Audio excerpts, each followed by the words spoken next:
how many years were you in marketing before you took a break? Roughly about a dozen years. Okay. And then you took how many years off? I round up to 7. Okay. What was it like kind of coming back? Did you feel after the 7 years that you stepped back in and you were pulling out the tools and the strategies and the approaches that were working before? Did you feel like all of that stuff is still very relevant to this? Or did you jump back in and say, holy, like this, the whole game has changed? Ultimately, and this is philosophically how I think about marketing, we are that growth lever for business. So that doesn't change. Yeah, the tech changed. The tactics changed. That's all learnable. There was folks that I worked with that had all of the latest and greatest and were up to speed on the new things because yes, it had changed. We're not madmen. We're not just writing ads anymore as marketers. So I immersed myself in that. And within a couple of quarters, I had our blueprint figured out, had the partnership with the inside sales team going. Some of that stuff never changes. Today, we've got another incredibly dope marketing leader. Mandy Dhaliwal has built a pretty remarkable career in the tech industry. As the chief marketing officer of Nutanix, she's not only shaping the company's global brand, but also influencing how enterprises embrace the multi-cloud era, which I want to get into today. So today's conversation is not just about cloud computing. It's about leadership, it's about authenticity, it's about personal growth, and of course, it's about the future of technology. Mandy, welcome to the show. Hi, Jeremy. So great to be here. Thank you. Super excited to have you. Again, like you've got a ton of experience and perspective in the space, and I'm learning a little bit about the things that you care about as a marketing leader, which I want to get into right away. I'm fascinated by how people grow through adversity. And so I want you to think about your career and think about, things that you've already gone through. And is there a particular challenge either at Nutanix or somewhere else that really pushed you, Mandy, to redefine how you lead or how you market? Wow, that's a great question right off the bat and really a meaty one, Jeremy. I think, if I look back kind of in the arc of my life, right, the biggest adverse moment that I had was a traumatizing health issue. Right, that caused me to pause my tech career. Wow. And that was, me hard charging A-type personality. All of a sudden, body said, no more. You've got to focus on yourself. You've burnt yourself out. You owe me. Basically was the message my body gave me. I have now the presence of mind to understand that in hindsight. But I still tried to push through. And then eventually I had to take time off. And I took a really significant chunk of time off. And back in those days, it wasn't really appropriate to talk about breaks in your career because that meant you were broken, right? There was something wrong with you. And so I chose me. I chose my family. I got my health back. It took me 7 years. Wow. I also birthed a baby in that time frame who's now about to be 17. But in hindsight, it was the best thing I could have done for Mandy and for the human I am and the leader I am today, because it really shaped the next chapter of me. Wow, that's huge. I mean, I'm reminded of a recent interview I did with Carla Pinheiro Sublet, who is the former CMO of IBM. And she mentioned some of this as well. It's like these moments in our careers that, it's almost like there's this unplanned initiation. It's like this huge challenge that is not just a marketing growth challenge, but like a personal challenge that literally pushes pause on everything and, perhaps takes you off of this path into a whole different world. And so that's incredible. And I want to hear about one, like, how did you recover after that? And look, you also, you're stepping back into a fast moving industry. You're competing with some major players. I would imagine that you're still responsible for a whole heck of a lot when it comes to the brand and growth and the culture and the teams and everything. How do you balance that now? How did you recover then?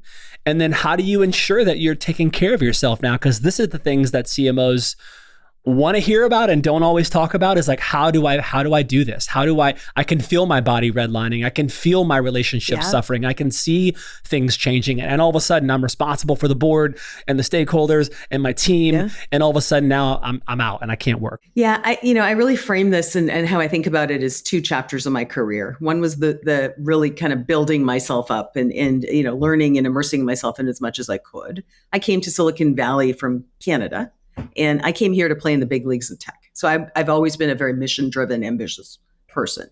And so when I got here, I just soaked it all in, right? Which ultimately cost me because I spent too much time, too much energy, and did not know when to pull back because I was so passionate and excited about it. So that the learning number 1 is, right, make sure you're measured, do all the good things, throw yourself into it, but also save time for yourself. On top of it, I decided to go back to grad school. So while I'm immersing myself, moved into a whole new country, whole new industry, right? Just why not? Extremist, right? It's 0 or 60 every day. And so lesson learned, can't do that all the time. You can do it in your 20s, but you don't do it in your later years, right? So I think there was a lot of, in hindsight, the reflection is that, yes, go do it, but find ways to growth hack yourself, right? And optimize your own productivity, your own investment into yourself and your personal time and me time, self-care. Like all these things aren't the woo-woo. I live in California, right? And so there's a lot of that happens, but there's methodology behind it. And there's science behind why recovery is critically important. And I think we're starting to realize that more in life and in career. So I think that was really important. The fact that I didn't do it, I had to pay for it because I depleted the account, right? And so I went in and I took the charge of the health condition and surrounded myself with folks that could teach me, right? I treated it like a project. It became my consulting project and I was the subject. Wow. And so I went in, dug into all sorts of types of medicine, Eastern, Western, tried all sorts of things, met with great professionals in the healthcare space, and was able to really network my way into a recovery, really got the level of attention that I needed, and also took control of my own health and made it my business to know more, right? Versus just being a recipient of it. So put myself in the center of the problem, got through it. I was told I'd never have a child. And that to me was a non-starter. Wow. Like we're not taking that for an answer, right? So again, right, mindset, resilience, building that up, grit, tenacity, all those things that we use in business today, using that in arguably the most important role in my life is being a mother, right? So to get to that, did it right, did it in a way that was an A-class project, world-class delivery, right? Candidly. And now all of a sudden stepping back in, and the other piece of this was I was in a big corporation when I went out on medical leave and really had some insight around where I wanted to be. I came to Silicon Valley to work in Silicon Valley, to work in startups. So I paused the big company track, the enterprise track, and went in. And as my son, Roshan, went back to school, as he got into kindergarten, that was the other thing. We wanted to raise our child ourselves because we knew it was just one. And we wanted to make sure that we had those special moments, bonding. I was fortunate enough that we were able to do that as a family. So I got to be front and center with our child. But at the same time, once he was ready to go off into the world and get into school, I decided it was time for me to go back into next chapter of my career. And I was very purposeful and deliberate in that, like, I need to be in a startup. I need to go figure out what this is all about and really immerse myself. So in classic Mandy style, did kind of the mid-growth startup, kind of Series C, D, did the Series A, 0 to 1, bring a company out of stealth, did a scale-out startup within the behemoth that is Dell Technologies, right? And so started to hit these levels and really expand my knowledge, not only of company size and space, but also in terms of the functional areas within marketing and what the strategies are that are required for each of those stages. And so, I got a ton of clarity and, again, brought discipline and brought self-care, but also brought the ability to just go drive excellence. The last piece is really the passion was around marketing's not a group of tacticians. We're strategic growth drivers for business. And so that's the energy that I brought to this last chapter of my career. So much in that. I mean, I want to touch on this one a little bit more, and then I want to move to other things. But I know for a fact that in the high stakes world of being a modern day CMO, and not just CMO, but I mean, in high stakes leadership roles, burnout can be a very real challenge, and it's a very real thing. Can you double click on some of the non-negotiable self-care practices that you've built into your routine? Like, how is Mandy the mom, maintaining energy, creativity, and resilience now, again, back at an epic brand, growing and not slowing down? What are the things that now are on your self-care tool belt? I think it really starts with, fierce prioritization, saying no a lot, right? And saying yes to the things that really matter. So top of the list is family, making sure that that is still the number one priority. Yes, I'm an executive. I have responsibility to a corporation, but at the same time, I'm a human and I'm a parent. So how do I balance those two things first? So that to me is number one, family time, carving out time. If you have any tips on how to get rid of mobile devices from in-person time with teenagers, I'm all ears. Gosh, that's a big topic. Yeah. Right. But in all sincerity, I think, right, just making sure that you're purposeful and also social time. And having been at Nutanix now for 2.5 years, right, that first year on the job, I didn't see my social network as much. Right? You have to make trade-offs. I needed to put all of my energy that was available into this new job to make sure that we set the right foundation, right? And so I'm not here to preach on, you must do a massage every week, right? Although that would be amazing, right? And so there's things like that. But now I've gotten smarter, and so you can build in time. Friend time, social time, meal time, right? And so just re-architecting your life for the situation that you're in and the stage you're in, I think really being mindful of that, and the message to the friends was, I still love you guys. I just don't have as much time right now because I'm in a new job. I'm traveling. I'm trying to get my arms around this thing.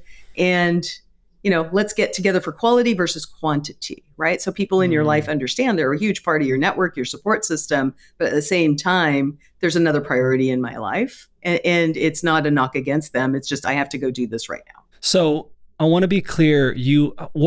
How many years were you in marketing before you took a break? Roughly about a dozen years. Okay. And then you took how many years off? It was a little over 6. I round up to 7. Okay. Yeah. So you took that time off, and this, I just want to speak to the maybe the fractional marketing executive or the person who, or maybe it's the mom that's home right now that is like, hey, like, okay, this is me. Like, okay. So what was it like kind of coming back? Like, did you feel after the 7 years that you stepped back in and you were pulling out the tools and the strategies and the approaches that were working before? Did you feel like, hey, wait a second, like I still got this, like all of that stuff is still very relevant to this? Or did you jump back in and say, holy, like the whole game has changed and now I've got to retool and relearn, and there's so many things that I just am not aware of because you took almost a decade off. What was that like? Yeah. And then, I know you worked with lots of various brands and companies, but did you feel confident, like, hey, wait a second, like actually not much has changed and I got this? Yeah, I love this question. Nobody's ever asked me this before, Jeremy. And at first it's a little unnerving, right? And it's also liberating because you're like, hey, I got something to do, in the outside world with adults. Not that I don't love being a parent, but the moms groups and the play groups and whatnot, after a while, like they were awesome. But I wanted to get back into my business career. So I really made a conscious effort. And for me, ultimately, and this is philosophically how I think about marketing, we are that growth lever for business. So that doesn't change. I align with sales. That is a number one mindset for me, top of the list. And so that's not going to change. Sales is servicing a customer, right? So the fundamentals are still there. I have business acumen that I bring to bear. Yeah, the tech changed, the tactics changed, right? That's all learnable. And so for me, I did not feel like a fish out of water. I loved doing it. I like the pursuit of the deal. The growth side of business is something I'm fiercely passionate about. So for me, it was getting my own product market fit into the right company that I would be able to go make a difference in, was the mindset. And so walking in, I was at a startup. I met with the CEO. We had a really good conversation before my final interview. And it was like, hey, you know how to read a deal. That's your superpower. And I'm like, okay, thank you. Thank you for helping me learn that. And so I walked in pretty confident, knowing what they needed, knowing what I could deliver. And really, it was about turning on a go-to-market in a way that was scalable. And so for me, there was folks that I worked with, right, that had all of the latest and greatest, and were up to speed on the new things, because yes, it had changed. We're not madmen. We're not just writing ads anymore as marketers, right? We're getting very data driven. We're digital focused. So I immersed myself in that. And within a couple of quarters, I had our blueprint figured out, had the partnership with the inside sales team going, was able to really go demonstrate that we could start to win in select markets, run a segmentation strategy. Some of that stuff never changes, right? So it's a balance.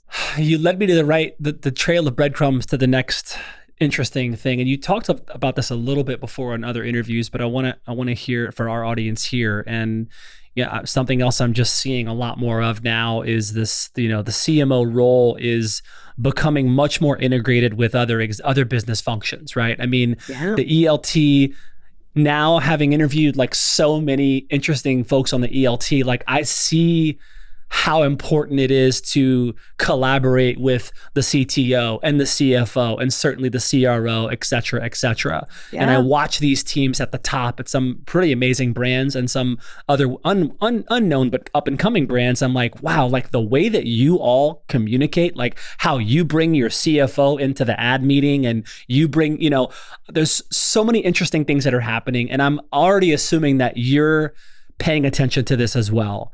How do you find yourself collaborating differently with other executives now? How do you ensure that you have this alignment across the aisle now? How important is it? What's working well for you now in 2024 as we wrap up this year? I love this question too. Collaboration is, again, another fierce kind of non-negotiable principle of mine. Business is a team sport. And I come from a family of folks that have been athletes, and I was a tomboy growing up because my brother and my cousins were the only good, people I hung out with. And so that mindset of being in a large family, in a farming community as well, we all chipped in. We were child labor in many respects, right? But we all chipped in to go make a living for ourselves and grow our family business. So that was a mindset I came with. And I've always had it within business, whether I was in a functional area or as part of a team or leading a project, throughout my career. I think at this level, I realize, and I think everybody in the room realizes this as well. We never really talk about it, but we are business people first, and then we represent our domains. So one of the things I like to say is I'm a business person with a passion for marketing. So I have a seat at the table with the executive team. We're driving a business, but we're unpacking a business challenge and bringing our capabilities to bear in concert with the others. So whether that's finance to go run a massive compete campaign that we did this year, right? And being able to go get incremental funding and prove out ROI and share results in a continuous way. That's incredibly important. That's a strong partnership with the finance team. It's also a strong partnership with the sales team because we have to push into the market. They have to pull out of the market the outcomes of that investment. So I, as the leader of the marketing organization, take that responsibility very seriously. And on top of that, the product message has to be aligned with the way the technical teams, the engineering and the product teams are thinking about the journey of the product. Right? We did our user conference this year in May in Barcelona. And after the pandemic, we're finally back at scale. We had over 4,000 people in the room. We launched new products, new capabilities, a bigger vision for ourselves. That was done in concert, not only with our CEO, but with every member of that executive team. We had partners in the room, with customers and prospects, obviously, industry analysts, press, media. It was incredible, but that shows you the teaming required at the executive level to get all of our functions to work together, to align around the single message that we were trying to deliver, the capabilities of our modernized platform, and come out the other end with resonance in the market. That requires unification and collaboration. I love that. Is there a particular role in the ELT that you found like maybe in the past like wasn't as important to collaborate with, but like now very, very much is based on the way the world is? Is there a particular role? Maybe it's just at Nutanix where you're like, no, I actually talk to the CTO quite a bit, or or something like that. Is there a role where you're spending more time, connecting with that person on the ELT versus maybe in past experiences? Yeah, I think for me that's our strategy team. Right? Marketing and strategy go pretty well, in terms of hand in hand, in terms of the investments that we vend out into the market or the name we're trying to build for ourselves. But the team that we have here really has their finger on the pulse. And so as we become very data driven and very outcome and ROI focused, right? There's a lot of collaboration with that team to ensure we're working on the right things, trying to get the highest ROI because we can't do everything. So which bets are we placing and how are we measuring the output? So they become a really important business partner to us on the execution side and on the vending of the resources side. I want to understand also kind of a little bit of like how Mandy thinks. And this is just, I'm assuming that there are lots of problems that come across your desk. And what are your favorite types of things to solve? And maybe give us an example of like something that happened recently where you had to, really put on the hat and actually help to solve a problem, whether it was high level strategic or, interpersonal, whatever it was. I want to understand kind of how you think about solving problems. What was the issue? How did you tackle it? How does Mandy think about solving problems? And give us an example. I think, from a problem perspective, we ran into a very real problem earlier this year. We are a challenger brand, right? We don't have deep advertising budgets or dollars to deploy on getting our name out there, right? I'm not running just billboards with our name plastered across them. That's just not part. It's not been part of our strategy. We're a technology company, right? And we've come across into the market because we invented a certain technology, HCI, and built a name for ourselves. And now we've modernized ourselves into a hybrid multi-cloud player across virtualized and modernized apps. And so how do you go tell this story in a way that's purposeful and not wasteful, and yet still hits the bullseye, right? So that's the challenge. Market dynamics. Our number one competitor gets bought last fall. The deal closes. It's game on, time in the market, right? Because this competitor has raised prices, cut off support, is redefining the business that they've acquired to make it accretive to them, right? Which is all great stuff. So you understand their business strategy. But at the end of the day, the customer's going to pay one way or another. Either they have to go out and migrate off of it or pay the exorbitant upcharges that they're facing or figure out alternative paths. And so we understand the market problem. We're working with the analysts to really understand customer issues. In the boardroom, in the ELT meetings, our head of sales is like, we're just not known enough. Nobody knows us as the alternative. We need to become the number one alternative to VMware Broadcom. Marketing, what can you do? I'm like, hey, I think it's a solvable problem. I think we've got all the levers in place to go do it. We need incremental investment, right? This is the real conversation that happened in ELT. And we have to figure out a good, better, best scenario to start to go build mindshare. The strategy needs to be leveraged. It's integrated marketing. So we have to work across all the elements within marketing. The product guys got to go put together the appropriate migration strategies, et cetera, et cetera. The digital teams have to figure out where we're going to go run the placements. The comms team have to figure out who the thought leaders and the influencers are that have to know about us in order to get air cover. It's more than just throwing an ad out on a website, right? So brought the team together within marketing, brought my leaders together, started a weekly stand-up on here's the challenge. What do we need to do? Here are the roles and responsibilities. Who's on first for each of these aspects of what we need to get done? Brought that together very quickly in a proposal, talked about what we could do, got the incremental funding. Thank you to our CFO and CEO for believing in us and really building a plan that was suitable for us and right-sized for us. We routed it into the market in early March. By May, we were known as the number one alternative. We hit it hard. The entire team was galvanized across sales and marketing to be able to go push that message into the market.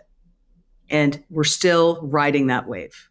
in terms of balancing the need to, challenge the status quo with the practicalities of running a large, fast-growing company, is there ever tension between like taking these bold risks and maintaining stability? Yeah, we have, I could get into campaign hierarchies and all sorts of things, right? But we have really good clarity around where we harvest and where we seed. And I think that's really important. So again, going back to the interlock with the strategy team, right? Having the presence of mind to pause for a minute to really understand why you're doing what you're doing. That helps tremendously. And so once you figure that out, you're like, okay, team, I've cleared the decks for you now. Here's your mission. Here's the target. Go get it. I also want to ask a layer of how did you galvanize it? How did everyone come together? It also sounds like there was like, agreement, maybe not a lot of like, we shouldn't, like there was a quick like, okay, we're accelerating. Now is the time to move. Let's move. What worked well to galvanize everyone was it just, hey, we understand we're a challenger brand, so we're all fighters and let's go? Or was there a particular angle or narrative or story that, that you or others were telling to say, hey, we got to get this right and we got to go now? Yeah. It started with our CEO. Okay. We spend a lot of time in communication with our teams as well in our quarterly company-wide meetings, et cetera, et cetera. But really it was the sense of our time is now. That became our rally cry. Right. And if you take a step back and look at it from a marketer's lens, it's like, great. We all have something that we can focus on. We know we have a technology that's modernized. We're investing in it. We're innovating. We know and the other piece of this was this company is very customer focused. Our NPS is 90 plus continually for the last decade. And so what it became is let's do what's right for the customer. But we also know our time is now because there's a better way. And we all believe that. And that's why we're here. That's the culture of the company. And so that became the underpinning of what we were doing. So marketing had the privilege of building out the messaging. Again, we didn't do this with an ad agency in a vacuum. We had our head of channels, our head of sales, our head of product looking at this stuff. The ELT had their fingerprints on it, had an opportunity to go, no, I don't know if this is right. Tagline was pretty simple. Right? The punchline was, we're here to help. That's who we are as a company. It wasn't a go download this or pick a white paper, et cetera. It was having trouble navigating the storm. We're here to help. That was a message that went out. Wow. And so it was bold and it was punchy, but at the same time, it was human and it connected with that reptilian brain center that we all want as advertisers and marketers, right? It emoted warm and fuzzy, which is entirely authentic and genuine to who we are as a company. You talked about HCI, which I didn't know a ton about. Is it hybrid cloud infrastructure? Is that right? It's one of them. So it started out as hyper-converged infrastructure, which is the amalgamation of storage, networking, and compute to get rid of footprints in the data center with storage.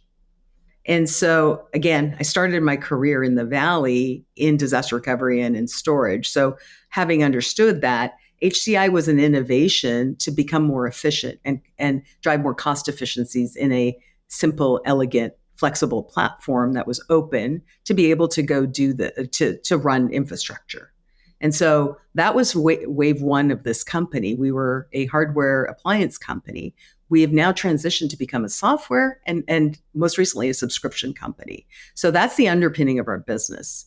We also now look at HCI as hybrid cloud infrastructure because the advent of the cloud and all the public cloud players, we have technology that can help people get to the cloud quickly and cost effectively as well. So we've taken the HCI to mean, obviously, our heritage, but also hybrid cloud infrastructure. And then on top of it, hybrid multi-cloud, which is yet another expansion. You can run workloads and do dynamic shifting across the major cloud vendors and hyperscalers. So across AWS, across Microsoft, et cetera. So that's our bigger, bolder vision. And ultimately, the way I think about this is how I explain it to my non-technical friends and family.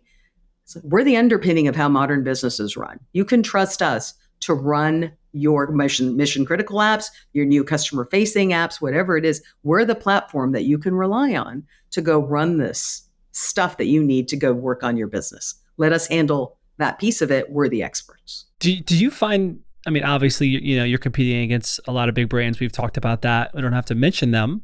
Do you yourself pay attention to those brands? Like, did you find yourself like looking under their hood as much as you can and looking at their approach and their messaging? And do you even pay attention as much to what these other large brands are doing? I don't obsess about them at all. Okay. Okay. But I'm smart about it, right? I'm aware of the strategy. We obviously, we're competitors. We're formidable competitors at that. So you keep an eye on strategy and what's happening. You have your ear to the ground with the field organizations to determine what's happening at the blocking and tackling level. You understand their top line messages. The other interesting nuance of what we do, and this has been, as long as tech has been around, we've got partners, we've got competitors, and at some level, we got a lot of co-opetition. So in certain aspects, we partner, in other aspects, we compete. And really, our mantra and our focus is it's customer led. Let's go do right by the customer, and the rest will take care of itself. When in doubt, go back to the customer voice and what the most important voice in the room, arguably, and that seems to be an important and a critical one. Yep. You are very inspiring. And I'm sure there's been many people who you've connected with and have worked with. And I could tell when we had our prep call, I'm like, this powerful powerhouse is, she's dropping mics everywhere, she goes. And so it's incredible, especially your story about, the things that you did, the risks you took. I mean, I just can't wait to connect you with other epic people that I know. But we often look to others for inspiration. I know I do. And I'm curious, just who inspires you? Who inspires Mandy? How do you stay inspired as a leader when facing such long-term challenges as in the industry and the things that you're facing? I find inspiration everywhere. And I think it started early in my childhood. Firstborn grandchild on both sides of the family, right? I was the one that got all the attention. And so for me, I think growing up first, I had a lot of adult time. And so I think that gave me the grounding and the presence of mind to really value the inspiration. So whether it is family members, grandparents, I still cite my grandfather sometimes. I'll have a conversation with my mom and go, remember what he used to say? Right. And so there's that. So I think some of that is nurture, definitely. I find inspiration with my kids' friends. The football team comes over for a swim, right? And all of a sudden I'm like, oh, what are you guys doing? Or how are you going to manage junior year, right? And so it's like, oh my gosh, you guys are 16, 17 years old and you're juggling everything and you're having fun, right? And so take something from that. Take something from somebody that works for me that comes up with this great idea. I'm like, wow, that's really, really impressive. I can't believe you did that. And so for me, I look for it and I channel it. Oh, well said. Incredible. For those aspiring CMOs who are not just seeking success, but also like meaning in their careers and purpose in their careers, what would you share? What advice would you share to those aspiring CMOs? Get out from behind yourself, behind your desk. Get out there. There's a lot that happens in your brain. Some of it is not even valid, right? The imposter syndrome, what are they going to think of me?